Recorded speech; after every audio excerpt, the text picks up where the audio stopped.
जय श्री सीताराम। अस कही जोग अग्नि तनु जारा, भय सकल मख हाहाकार।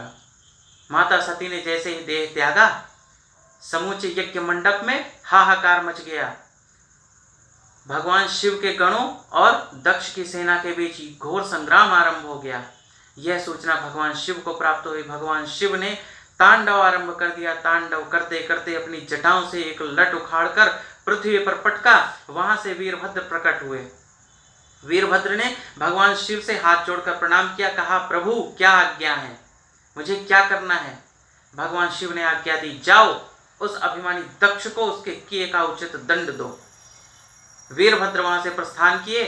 आए यज्ञ मंडप पर पहुंचकर सबसे पहले यज्ञाचार्य की दाढ़ी नोची। क्यों? भगवान शिव की निंदा करने में यज्ञाचार्य ने अपने दाढ़ी में हाथ फेर करके समर्थन दिया था। पूषा देव के सारे दांत तोड़ दिए। ऐसा क्यों? क्योंकि उन्होंने हंसी उड़ाई थी, निंदा के समय समर्थन किया था और उनके दांत दिखे थे। जिसने आंखों के द्वारा निंदा का समर्थन किया था उसकी आंखें फोड़ दी। जिसने ताली बजा करके भगवान शिव की निंदा का समर्थन किया था उसके हाथ उखाड़ दिए। जिसने कानों से उस निंदा का श्रवण किया था उनके कान उखाड़ दिए। इसी तरह से पूरे यज्ञ मंडप में उनकी सेना का और आए हुए लोगों का उन्होंने जिसने निंदा का समर्थन किया था सबको दंड दिया। अंत में दक्ष का सिर पकड़ करके घुमाया और उखाड़ करके यज्ञ कुंड में डाल दिया। दक्ष वहां से जय श्री सीताराम हो गए।